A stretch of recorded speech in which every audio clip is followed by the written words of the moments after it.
If I put my hand on here, you'll see what I mean. Lots of water. In fact, there's probably a couple of trout in there.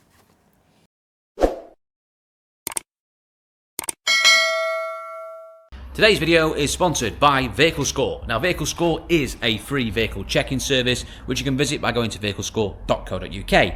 Put in your registration number and you will get a unique score to your car. A bit like a credit score, which you can compare yours to the ones in Vehicle Score's database for the average of that make and model. It gives you all sorts of free information such as a mileage history report, an estimated valuation, an estimated lifespan, an in-depth MOT report, performance data. There is so much on offer and it is completely free to use. But if you want more to make sure your vehicle you're buying hasn't got any hidden problems, then make sure you check out their paid check service. Their paid checks are some of the best value out there. They start from as little as a cup of coffee, and you can make sure the vehicle is free of finance. Make sure it hasn't been involved in any accident, so it's not been written off by an insurance company, so a category S or a category M vehicle. You make sure it's not been in a salvage auction, something that's not checked on some standard HPI searches. You're also making sure it's never been used as a taxi or imported or exported. The checks are some of the most thorough out there and at the best possible price, and it's even better because you get a discount for being a Car UK viewer. Simply use the promo code CARUK20 to get 20% off any of those paid checks. But remember, the basic service is completely free to use, so get yourself over to vehiclescore.co.uk or download their app today. Hi there, welcome back to the Car UK channel. Right, I've just gone and bought a vehicle, completed a deal. I bought this car privately, and it's a vehicle that most of you watch the channel regular are probably thinking, what on earth have you just gone and done, Lee? Why have you gone and bought one of those cars? Particularly when it's got an engine in it that I don't particularly like, and I've even made videos telling you guys why you probably shouldn't be buying them or what you need to look out for and what the problems are with them. However, all will be revealed. There is some method behind the madness. And actually as well, it actually shows where sometimes, even when you got a car that's not particularly reliable, there may always be an opportunity as a dealer to make a shilling out of it. So let me go and show you the car in question, give you the backstory about why I bought it, and hopefully how I'm going to try and squeeze some money out of it. Right, here is the car in question, a Mark III Ford Focus, a car that actually, I really like the Mark III Focus. It's a really decent car, drives really well, and they do drive really nice, these. In fact, we've just sold one of these the other day as well, a really nice one, which we got good money for, and say they usually are very, very good sellers. They are very good sellers, we like them. However, we don't like all the engines, and one of the engines that you get fitted to these Ford Focuses is the 1 litre Ford Ecoboost engine, an engine that I love, and that's a joke by the way. It is a awful engine when it comes to reliability. And to me, they're just not worth the risk in buying them. Actually, there's better other engines out there to be buying in the Mark III Focus and pretty much all the Ford range. There's always an alternative you can buy, particularly in the early days as well. Unfortunately, later on, Ford EcoBoost pretty much took over pretty much all of the range. But early on like this, you've plenty of other options. You can buy the diesel, you can buy the 1.6 petrol. The 1 litre is probably the bottom of my list. Now, the reasons for that, if you've not already checked it out, I'll put the videos at the end description or in my link description so you can find out. But basically, they have a wet belt system on them, so they have a rubber belt, like a cam belt with submerged oil.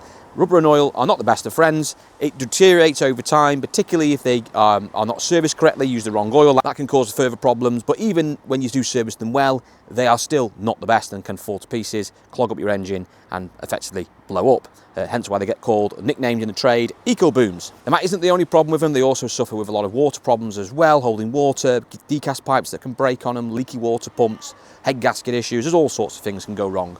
So from my perspective, the easiest thing to do is just not bother buying them. And when I say not buying them, I'm not going to buy them to retail them on. So I'm not going to buy one to stick it on my pitch and sell. I have done one once, and there's a reason behind why I did do one once, and I'll come back to that later on when I give the explanation of why this is not viable to retail. But in essence, I'm not going to go to an auction and start buying these EcoBoosts from an auction environment where there's quite a lot of risk anyway, because you don't know what people have put in an auction for, for all sorts of reasons. It just adds up to a very risky prospect. However, this one came in privately. So a lady came in privately, offered me the car up. She had a relative who bought a car from us, and she basically was recommended to us if we'd be interested in getting in the car because she was getting rid of it because, as she claimed, that she didn't need a second car anymore. However, I was a little bit suspicious when I went round the car because it has got an issue. It is actually technically broken, you could say, this car, and I suspect that's the real reason why the lady has got rid of it, which will come more apparent later. Let's quickly look round the car and go around it, because it actually isn't a bad thing on face value. It's a ZTEC S model, so it's a 1 litre EcoBoost ZTEC S version.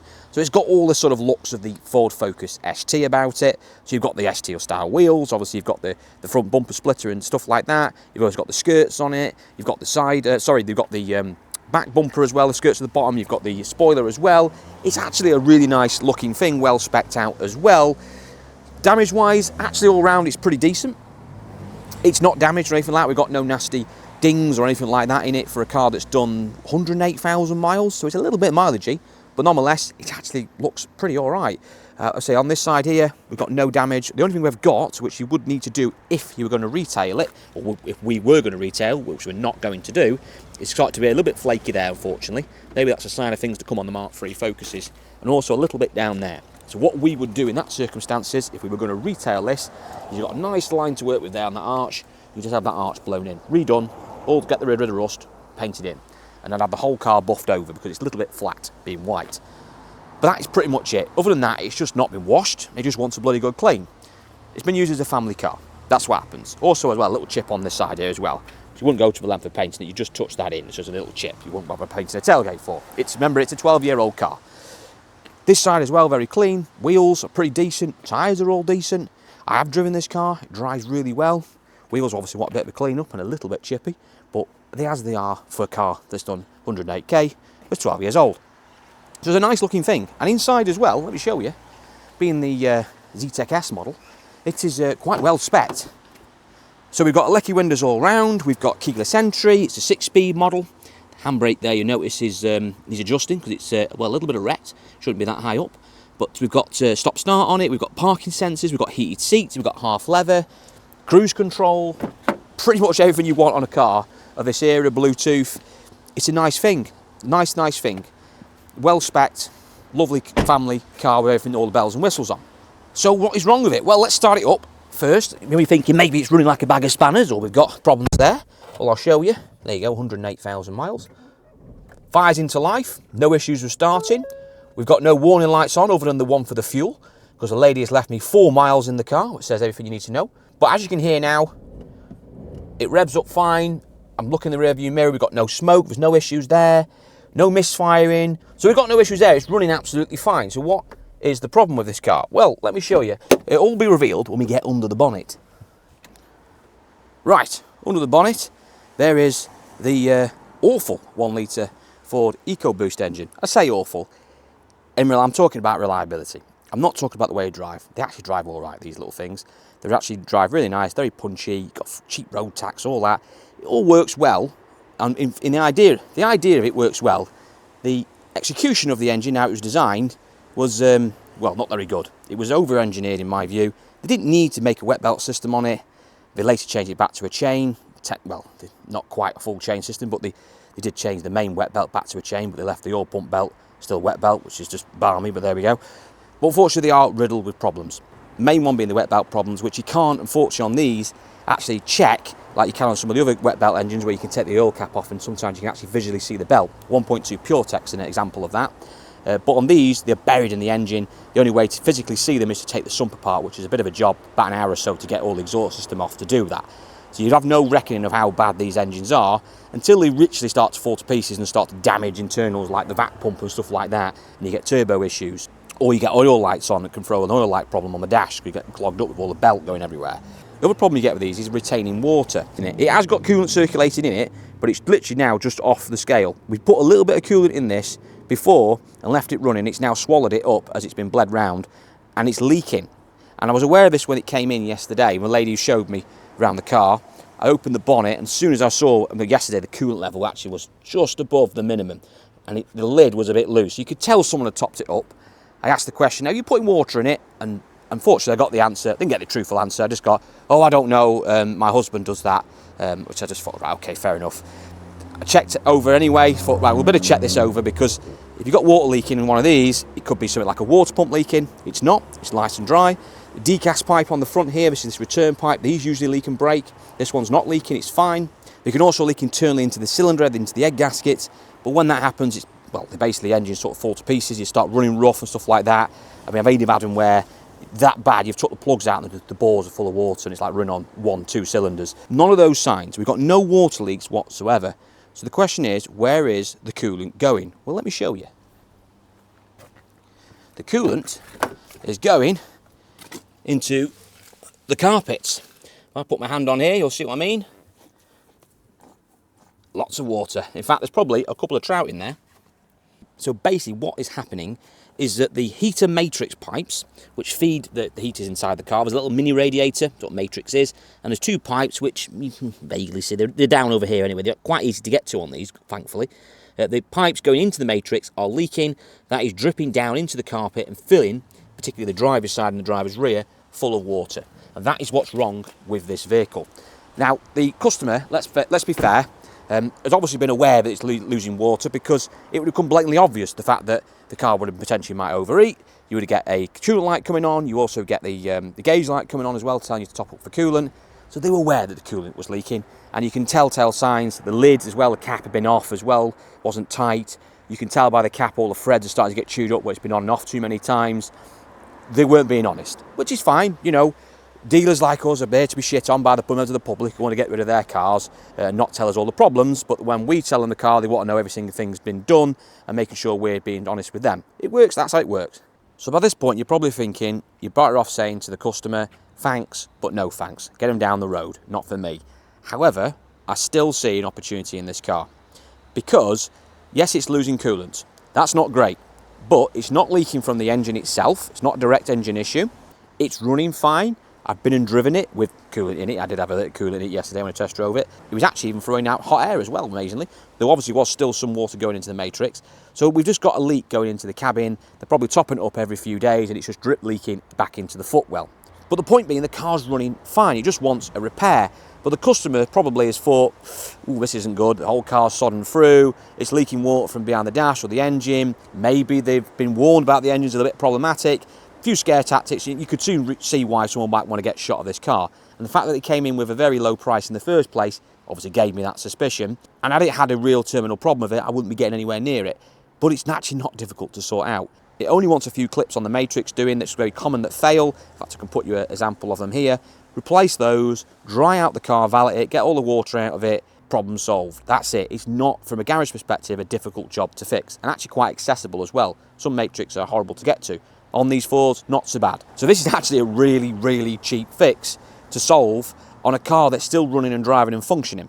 Now that doesn't mean that we fix that issue, that we can then go on to look to retail it, because I don't want to retail it, as I mentioned before. There's just too many things to worry about, mainly that wet belt. We haven't really got any history on it, stuff like that.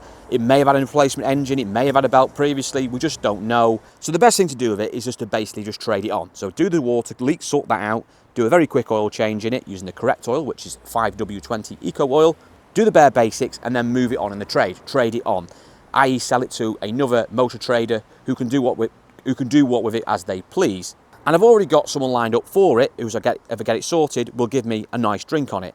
I can get rid of this car, which I've paid £900 for, probably want about £50, £60 spending on it, and I can float it into them for £1,350. We've already agreed a price, providing that I can deliver what I've told him. So that's a nice £400 profit.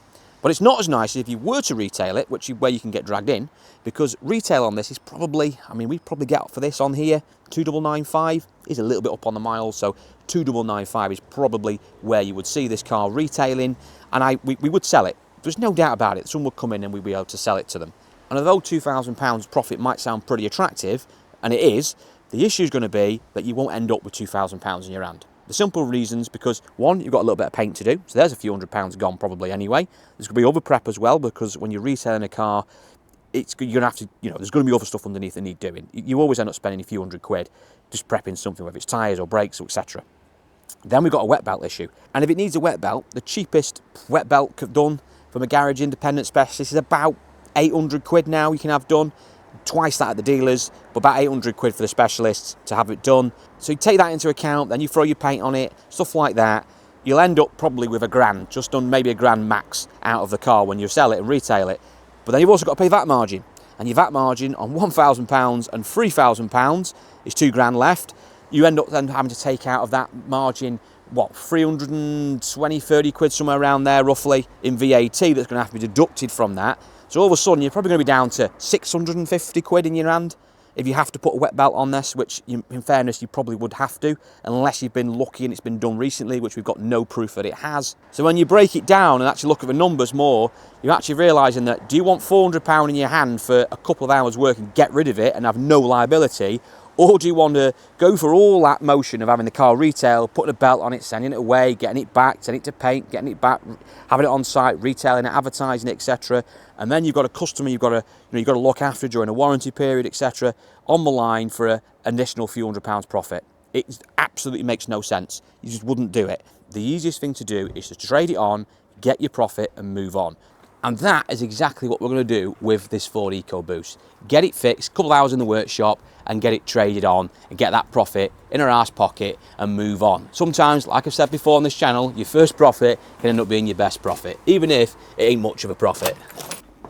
So anyway, thank you for watching this short video. I've got plenty more content landing this week, so make sure you check that out. Also as well, don't forget to check out today's sponsor, our good friends at Vehicle Score. If you're interested in using their website, click on the link in the description. You can find Vehicle Score there, and also where you can download their app as well. Remember guys, the basic service is completely free to use, and if you want to use the paid check service, which I absolutely recommend if you're going to be buying a car, make sure you use that promo code CARUK20 to get your maximum discount. Thanks for watching guys, and I'll see you all in the next one.